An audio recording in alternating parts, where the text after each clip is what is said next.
द्वारका पीठ के शंकराचार्य सदानंद जी महाराज एक दिवसीय दौरे पर जबलपुर पहुंचे हैं। मध्य प्रदेश में कान फोड़ू लाउड स्पीकर पर हो रही कार्रवाई को शंकराचार्य महाराज ने सराहा है। उन्होंने कहा कि ऐसा नहीं है कि यह आदेश सिर्फ एक धर्म विशेष के लिए है। सरकार का यह आदेश सभी के लिए है, इसलिए इस पर किसी को भी आपत्ति नहीं होनी चाहिए। अयोध्या में राम मंदिर निर्माण पर शंकराचार्य ने खुशी जताई है। उन्होंने कहा कि यह हमारी सैकड़ों साल की समस्या बनी हुई थी। इसके लिए कई सालों तक युद्ध हुआ, न जाने कितने लोगों ने बलिदान दिया। हमारे जगत गुरु शंकराचार्य तो इसके लिए 1992 में जेल तक गए थे।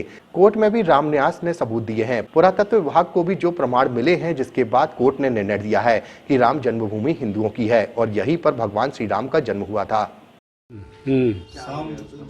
लाउड स्पीकर का तो सभी जगह के लिए किया है ना, तो इसमें आपत्ति कहाँ है? जो आपत्ति कर रहे हैं, अगर किसी एक धर्म के लिए किया होता तो कोई आपत्ति करता। जितने भी धार्मिक स्थल हैं, अखबारों के अनुसार, जो अखबारों में है उसके अनुसार समस्त धार्मिक स्थलों के स्पीकर की जोर से आवाज़ पर रोक है। तो ये तो अच्छी बात है ना। बच्चों की पढ़ाइयों में असुविधा होती थी, 2-2, 4-4 घंटे तक पूरी कॉलोनी में माइक बजाते हैं लोग, तो आप लोगों के जो बालक हैं उनके अध्ययन अध्यापन में बाधा पड़ती थी। तो बिल्कुल उचित है, ध्वनि प्रदूषण है ये। इसकी सीमा होनी चाहिए, लिमिट होना चाहिए। तो सीमा की तो परमिशन है उसमें। जबलपुर तो आते ही रहते हैं, कोई नया काम नहीं है। मध्य प्रदेश सरकार ने एक नया महाराज जी आदेश निकाला है।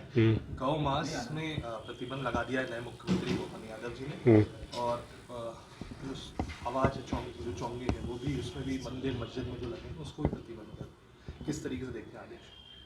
अच्छी बात है ना। ये तो मांस मदिरा पर रोक लगना अच्छी बात है। परमात्मा ने, प्रकृति ने मनुष्यों के लिए शाकाहारी भोजन का निर्माण किया है। मांसाहारी भोजन पशुओं के लिए है। अब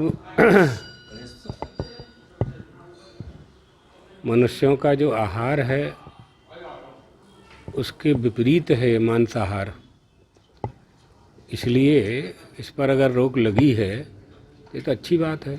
अब उसमें क्या, रोक में क्या है, क्या आदेश है, वो समझने की बात है।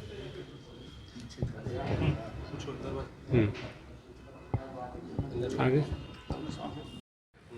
अच्छी बात है ना। भगवान परमात्मा श्री राम हमारे आदर्श हैं। उनके लिए उनके स्थान राम जन्मभूमि पर मंदिर का निर्माण हुआ है और ये सैकड़ों वर्ष की समस्या हल हुई है।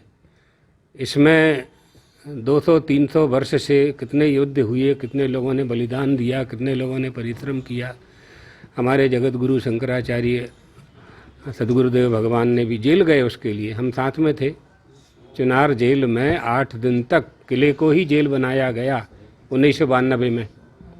तो बहुत लोगों ने आंदोलन किए और न्यायालय में भी राम जन्मभूमि न्यास और रामालय ट्रस्ट, राम जन्मभूमि पुनरुद्धार समिति, जिसमें देश के चारों शंकराचार्य थे, उन सब ने न्यायालय में साक्ष्य प्रस्तुत किए और पुरातत्व विभाग ने भी। उसके बाद भी न्यायालय ने आर्कोलॉजी को आदेश दिया और वहाँ ज़मीन के अंदर जो प्रमाण सबूत प्राप्त हुए हैं उनके आधार पर न्यायालय ने निर्णय दिया कि राम जन्मभूमि हिंदुओं की है और यहाँ परमात्मा श्री राम का अवतार हुआ था।